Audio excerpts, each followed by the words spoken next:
बच्चों ये वीडियो में हम देखेंगे टेक्स्ट बुक का topic 2.6.3 depression in freezing point. Last video में जैसे मैंने बताया कॉलिगेटिव प्रॉपर्टी कितनी होती है? चार।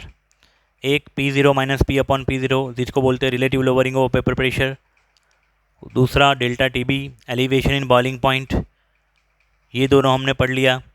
अभी हम पढ़ेंगे depression in freezing point delta TF। Boiling point के लिए क्या था? Delta TB। फ्रीजिंग पॉइंट के लिए डेल्टा TF। ठीक है ना। अब ये डिप्रेशन का मीनिंग है डिफरेंस, लोअरिंग, कम होना। जब आप सॉल्वेंट में सॉल्यूट ऐड करते हो तो सॉल्यूशन बनता है, तब फ्रीजिंग पॉइंट कम होता है। एग्जाम्पल के तौर पे पानी है, प्योर सॉल्वेंट पानी का freezing point 0 degree Celsius, we know very well. ठीक है।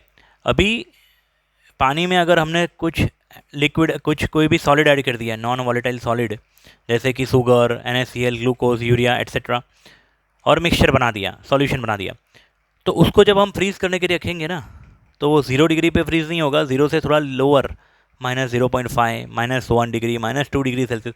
मतलब कि सॉल्यूशन का फ्रीजिंग पॉइंट क्या हुआ? कम हुआ। हाँ, फ्रीजिंग पॉइंट का डिप्रेशन समझने से पहले फ्रीजिंग पॉइंट की डेफिनेशन समझनी पड़ेगी। दूसरी चीज़ यहाँ पे आपको, हमें बचपन से तो यही पता है आपको 11th स्टैंडर्ड तक कि freezing point means such a temperature where liquid start to freeze, liquid start to convert into solid. But यहाँ पे वेपर प्रेशर के साथ जुड़ी हुई एक डेफिनेशन हम याद रखेंगे। ठीक है। फ्रीजिंग पॉइंट की डेफिनेशन क्या है बेटा? देखिएगा जरा यहाँ पे कि freezing point of a substance is the temperature at which the solid and the liquid forms of the substance are in equilibrium। Solid and liquid substance क्या है? इक्विलिब्रियम में है। दूसरी चीज means solid and the liquid have the same vapour pressure. मतलब कि आपने अगर पानी को फ्रीज होने के लिए रखा फ्रीजर में, अभी समझो आपने टैप वाटर भरा हुआ है, RO में से डायरेक्ट वाटर लिया, ट्रे में रख के आपने फ्रीजर में रख दिया। जो RO का पानी था उसका टेम्परेचर था समझो 25 डिग्री सेल्सियस। अभी 25 डिग्री सेल्सियस वाले पानी को आपने जैसे फ्रीजर में रखा, थर्मोडायनेमिक के 0th लॉ के अकॉर्डिंग क्या होगा? उसका टेम्परेचर कम होगा। ठीक है। अब 25 से 24, 23 ऐसे करते करते करते 0 डिग्री, जब पानी का टेम्परेचर 0 डिग्री हुआ, सारा का सारा पानी एक साथ फ्रीज नहीं हो जाएगा। पहले वो ट्रे में पानी जो भरा है उसके ऊपर का लेयर, परत बनेगा, एक लेयर बनेगा सॉलिड, और धीरे धीरे धीरे पूरा सॉलिड ब्लॉक बन जाएगा। सही है। तो जब थोड़ा सा बर्फ़ बना और ऊपर जो वेपर प्रेशर है, वेपर भी तो होगा ना, मतलब तीनों स्टेट एक साथ है, ट्रे के अंदर सॉलिड है, लिक्विड है, और ऊपर गैस भी है, वेपर। तो जो वो वेपर प्रेशर होगा ना, पानी का वेपर प्रेशर, वो लिक्विड एंड सॉलिड दोनों का कहलाएगा। दूसरी चीज़, liquid and solid equilibrium condition में है। ठीक है ना। रिएक्शन फॉरवर्ड जाएगी या रिवर्स आएगी, वो तो डिपेंड करेगा टेम्परेचर आपने लो रखा है या हाई। अगर आपने टेम्परेचर लो रखा है तो रिएक्शन लिक्विड में से सॉलिड फास्ट जाएगी। ठीक है ना। बट इक्विलिब्रियम कंडीशन एस्टैब्लिश होगी। Freezing point of a substance is the temperature at which solid and liquid forms of the substance are in equilibrium. It means solid and the liquid have same vapor pressure. ठीक है। दूसरी चीज़, we know the vapor pressure of a solution is less than pure solvent. We know vapor pressure of solution P1 is less than pure solvent P01. P01 ज़्यादा होता है, P1 कम होता है। Last video में हमने P01 0.3 बार suppose किया था, P1 0.2 बार। तो P01 प्योर सॉल्वेंट का वेपर प्रेशर ज़्यादा होता है, प्योर सॉल्यूशन और सॉल्यूशन का वेपर प्रेशर कम होता है। एंड फॉर द सॉल्यूशन, इसी वजह से freezing point of solution will be lower, because the lower the temperature lower is the vapour pressure. मतलब जितना कम टेम्परेचर होगा वेपर प्रेशर उतना ही कम होगा, और दोनों में से वेपर प्रेशर किसका कम है? सॉल्यूशन का। इसलिए सॉल्यूशन का फ्रीजिंग पॉइंट भी क्या होगा? कम। यहाँ पे P प्रोपोर्शनल टू T वाला कॉन्सेप्ट अप्लाई हुआ, याद रखिएगा। P प्रोपोर्शनल टू T, जिसका प्रेशर कम उसका टेम्परेचर भी कम, ठीक है ना, जिसका प्रेशर ज़्यादा उसका टेम्परेचर ज़्यादा। इसको मैं दूसरी एंट्रोपी वाले कॉन्सेप्ट से भी समझा सकता हूँ, लेकिन आपकी टेक्स्ट बुक में, NCERT टेक्स्ट बुक में ये वाला डेफिनेशन दिया है, तो आप ये याद रखिए, ठीक है। अभी इसी चीज़ को हम ग्राफ से भी समझ सकते हैं। वाई एक्सिस पे मैंने वेपर प्रेशर लिया हुआ है और एक्स एक्सिस पे मैंने टेम्परेचर। 25 डिग्री सेल्सियस यानी कि रूम टेम्परेचर पे ये ब्लू वाली लाइन जो है सॉल्वेंट के लिए 25 डिग्री सेल्सियस पे पॉइंट ए लिक्विड सॉल्वेंट के लिए वेपर प्रेशर था 0.3। पिछले वीडियो में एग्जांपल याद करिए। 25 डिग्री सेल्सियस रूम टेम्परेचर पे पानी का समझो वेपर प्रेशर 0.3 एटमॉस्फेयर है। जैसे जैसे हम टेम्परेचर कम करते गए वेपर प्रेशर भी कम होता गया, और B at the point of B liquid start to freeze, liquid freeze होना चालू हुआ। सारा का सारा लिक्विड अभी फ्रीज नहीं हुआ, लेकिन फ्रीजिंग चालू हुआ जस्ट, और सी तक वो फ्रीज होता गया, ठीक है ना। तो ये ब्लू वाली लाइन किसके लिए बेटा? सॉल्वेंट के लिए। A to B liquid solvent, B to C solid solvent, and B के ऊपर फ्रीजिंग चालू हुआ, स्टार्टिंग हुआ। अभी सॉल्यूशन के लिए देखते हैं। 25 डिग्री सेल्सियस पे सॉल्यूशन का vapour pressure D, at point D vapour pressure of solution is 0.2 bar suppose in previous example. In exam आपको ये वैल्यूज़ लिखनी नहीं है, ये तो लॉजिक क्लियर करने के लिए मैंने यहाँ पे वैल्यू सपोज करी है। अभी जैसे जैसे मैंने टेम्परेचर को कम किया, सॉल्यूशन के वेपर प्रेशर भी कम होता गया, और eight the point of E solution start freezing. तो E पॉइंट पे सॉल्यूशन स्टार्ट हुआ फ्रीज होना, मतलब कि B को मैं नीचे खींच रहा हूँ T0F, ये टेम्परेचर सॉल्वेंट का फ्रीजिंग पॉइंट है 0 डिग्री सेल्सियस, और ये E को नीचे खींचूंगा एक्स एक्सिस पे, तो TF मिलेगा मुझे फ्रीजिंग पॉइंट ऑफ सॉल्यूशन। ये है फ्रीजिंग पॉइंट ऑफ सॉल्यूशन और ये है फ्रीजिंग पॉइंट ऑफ सॉल्वेंट। समझ में आ रहा है बेटा? सॉल्वेंट का फ्रीजिंग पॉइंट, जैसे पानी का फ्रीजिंग पॉइंट 0 डिग्री सेल्सियस, पानी में नमक, यूरिया, ग्लूकोज, सुक्रोज कुछ ऐड किया तो उसका फ्रीजिंग पॉइंट समझो थोड़ा सा ऐड किया तो -1 डिग्री, -2 डिग्री। और ये जो डिफरेंस आएगा ना बेटा यहाँ पे, उसको बोलते हैं डेल्टा TF। क्या बोलते हैं बेटा? Delta TF। ये डिफरेंस को क्या बोलेंगे? Delta TF। Okay, delta TF को क्या बोलते हैं? Depression in freezing point. जैसे डेल्टा TB को बोलते थे elevation in boiling point, delta TF को बोलते हैं डिप्रेशन इन फ्रीजिंग पॉइंट, ठीक है। Is proportional to molal concentration, molality के प्रोपोर्शनल में है। प्रोपोर्शनल की साइन हटा दी तो KF आ गया, KF को बोलते बेटा मोलल डिप्रेशन कांस्टेंट। क्या बेटा? Molal depression constant. उसका भी यूनिट KF की तरह ही, KB की तरह ही है। यूनिट ऑफ KB क्या था? Kelvin kilogram mole inverse. Same unit of KF is equal to kelvin kilogram mole inverse, या तो degree Celsius kilogram mole inverse भी लिख सकते हो। ये जो डिफरेंस आएगा ना सेल्सियस और केल्विन में, क्या होगा? सेम होगा। अगर आप इन दोनों को केल्विन में कन्वर्ट कर दो तो 273 केल्विन, एंड ये होगा 272 केल्विन। तो डिफरेंस कितने केल्विन का है? 1 केल्विन। और कॉन्सेंट्रेशन आप बढ़ाओगे, जैसे जैसे सॉल्यूट की मात्रा बढ़ाओगे, इंक्रीज करोगे, वैसे वैसे फ्रीजिंग पॉइंट और कम होता जाएगा। मतलब कि कॉन्सेंट्रेशन आपने बढ़ाई, डेल्टा TF इंक्रीज हुआ, फ्रीजिंग पॉइंट कम हुआ, लेकिन फ्रीजिंग पॉइंट का डिफरेंस इंक्रीज हुआ। समझ रहे हो? जैसे कि पानी है तो पानी का फ्रीजिंग पॉइंट है 0 डिग्री सेल्सियस। अगर मैंने 1 मोलल यूरिया लिया हुआ है तो उसका सपोज फ्रीजिंग पॉइंट है -1 डिग्री सेल्सियस। सपोज मैंने 2 मोलल यूरिया लिया हुआ है तो उसका फ्रीजिंग पॉइंट है -2 डिग्री सेल्सियस। समझ रहे हो?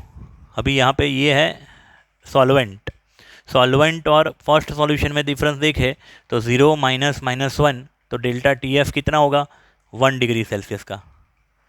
लेकिन यहाँ पे सेकंड सॉल्यूशन में देखे 0 -2, तो कितने का डिफरेंस हुआ? 2 डिग्री सेल्सियस का। फर्स्ट एंड सेकंड या तो फर्स्ट एंड थर्ड का आप देखो, यहाँ पे डिफरेंस है 1 डिग्री सेल्सियस का और यहाँ पे डिफरेंस है 2 डिग्री सेल्सियस का सेकंड वाले में। मतलब कि जैसे जैसे कॉन्सेंट्रेशन को बढ़ाई, फ्रीजिंग पॉइंट कम हुआ, लेकिन फ्रीजिंग पॉइंट का डिप्रेशन इंक्रीज हुआ, ठीक है ना। प्रोपोर्शनल की साइन हटा दी, के एफ लाए, ये फॉर्मूला भी न्यूमेरिकल में काम लगेगा। और मोलालिटी के बदले आप ऐसा भी लिख सकते हो 1000 into mass of solute upon molar mass of solute into mass of solvent. तो फॉर्मूला बन जाएगा delta T F is equal to K F into 1000 into W2 upon M2 into W1, ठीक है ना। W2 M2 W1 के बारे में आप जानते हो, पिछले 2-3-4 वीडियो में आपने इन सब के बारे में काफ़ी सारे न्यूमेरिकल्स और थियोरी पढ़ी हुई है। अभी ये डेल्टा टी एफ मतलब क्या, depression in freezing point. Depression in freezing point यानी difference in freezing point, higher value में से लोअर वैल्यू सब्ट्रैक्ट करनी है। सॉल्वेंट का फ्रीजिंग पॉइंट ज़्यादा होता है, इसलिए T0F minus freezing point of solution. T0F means freezing point of solvent, T minus TF freezing point of solution. जैसे कि पानी के लिए फ्रीजिंग पॉइंट का 0 डिग्री सेल्सियस था और सॉल्यूशन के लिए -1 डिग्री सेल्सियस था। तो 0 माइनस -1 वो क्या आएगा, डेल्टा TF डिफरेंस। लेकिन अगर मुझे TF को सब्जेक्ट बनाना हो तो, अगर TF को सब्जेक्ट बनाना हो तो ये माइनस TF जाएगा उस तरफ, यानी प्लस हो जाएगा, और ये डेल्टा TF आया इस तरफ तो माइनस हो गया। तो फ्रीजिंग पॉइंट ऑफ सॉल्वेंट नहीं, solution, freezing point of solution is equal to freezing point of solvent minus depression in freezing point. आपको मास वगैरह सब दिया होगा, उसके ऊपर से आप पहले क्या ढूंढोगे, डेल्टा TF।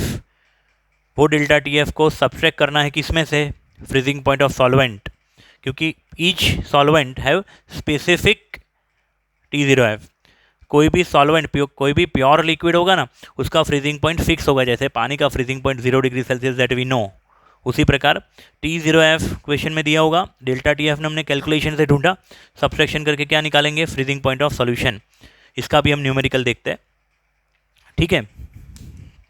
तब तक के लिए ये पूरा देख लो पॉज करके।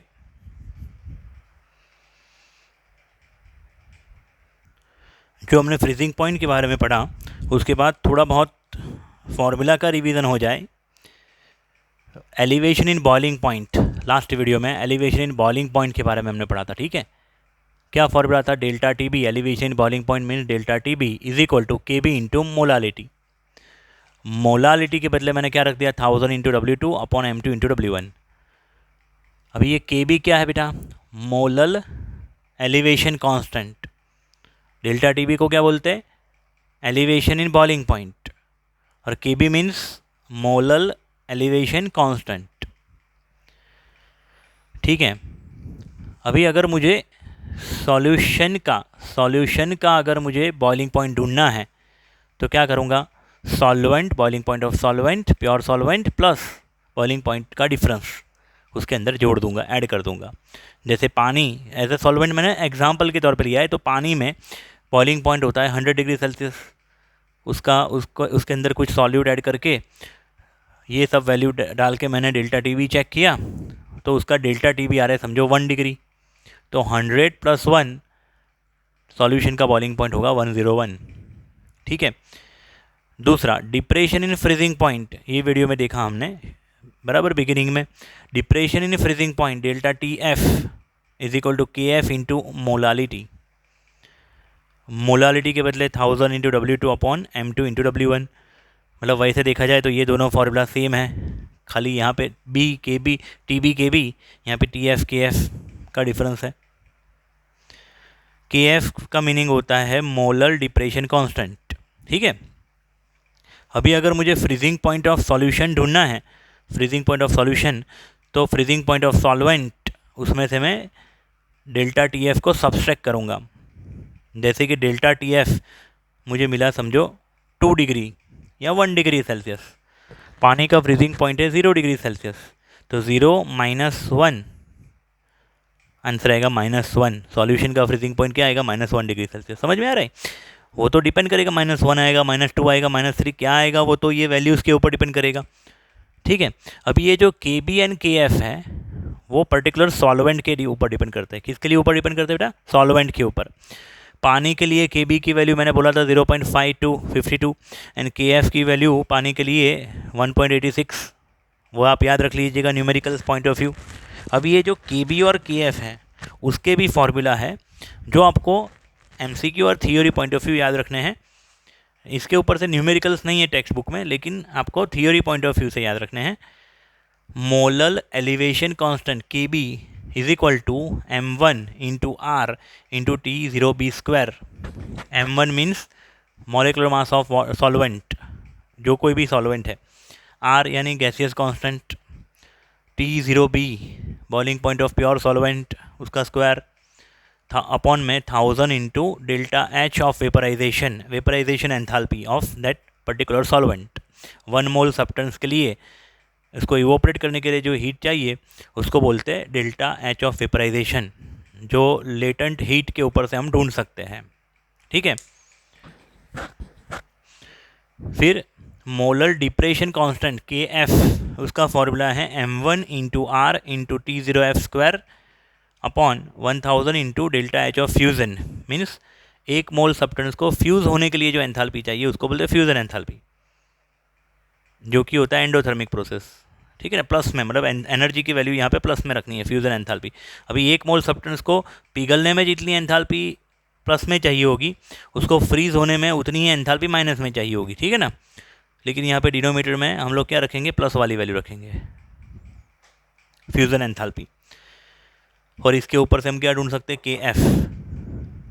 अभी न्यूमेरिकल देखते हैं फ्रीजिंग पॉइंट के रिगार्डिंग, टेक्स्ट बुक के न्यूमेरिकल देखेंगे। Freezing point regarding text book का सॉल्व एग्जाम्पल प्रॉब्लम 2.9 देखते हैं। क्वेश्चन उसका है 45 gram ethylene glycol, 45 gram ethylene glycol is my solute because it is mixed in 600 gram water. तो this is W2 and this is W1। Ethylene glycol solute, water is solvent. Calculate freezing point depression, मतलब कि delta TF हमें ढूंढना है। Freezing point of the solution TF ढूंढना है। अगर TF ढूंढना है तो क्या करना पड़ेगा, TF is equal to T0F minus delta TF। तो पहले डेल्टा TF तो ढूंढना ही पड़ेगा। पानी का फ्रीजिंग पॉइंट 0 डिग्री सेल्सियस हमें पता है, 273 केल्विन या तो 0 डिग्री सेल्सियस। तो डेल्टा TF ढूंढ ले, उसके बाद उसको 0 में से सब्ट्रैक्ट कर देंगे तो TF मिल जाएगा। ठीक है, डेल्टा TF ढूंढने के लिए हमारा फॉर्मूला है delta TF is equal to 1000 in KB, delta TF is equal to KF into 1000 into W2 upon M2 into W1। ठीक है, तो उसके लिए जो जो चीज़ें चाहिए वो लिख देता हूँ यहाँ पे। Mass of solute 45 gram given ethylene glycol. Ethylene glycol का molar mass 6 hydrogen, 2 carbon and 2 oxygen. तो यहाँ पे अगर काउंट करेंगे, मल्टीप्लिकेशन करके समेशन करोगे, 62 ग्राम पर मोल आएगा मोलर मास ऑफ सॉल्यूट। ठीक है, मास of solute 45, molar mass of solute 62, mass of solvent 600 gram and के एफ की वैल्यू क्वेश्चन में दी है। के एफ की वैल्यू पानी के लिए 1.86 केल्विन किलोग्राम मोल इनवर्स होती है। ठीक है,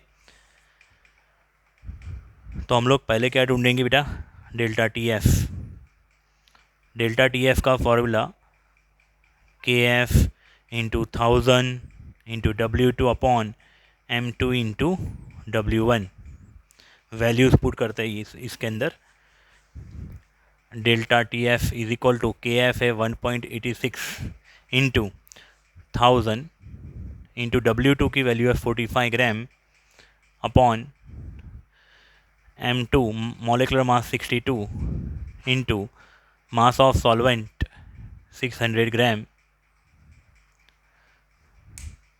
यहाँ पे 0 0 कैंसिल आउट हो जाएंगे, तो 2 0 कैंसिल आउट हो जाएंगे।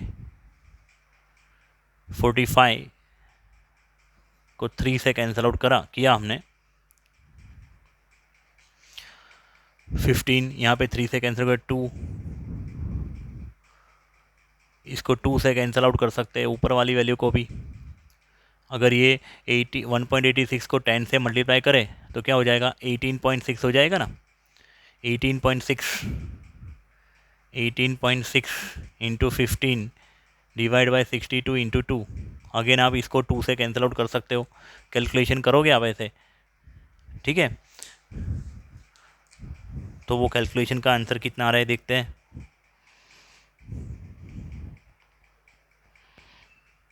18.6 into 15 divide by 62 divide by 2, 2.25 degree Celsius भी लिख सकते हो, या तो 2.25 केल्विन भी लिख सकते हो, ठीक है। डेल्टा टी एफ ये हो गया डिप्रेशन इन फ्रीजिंग पॉइंट।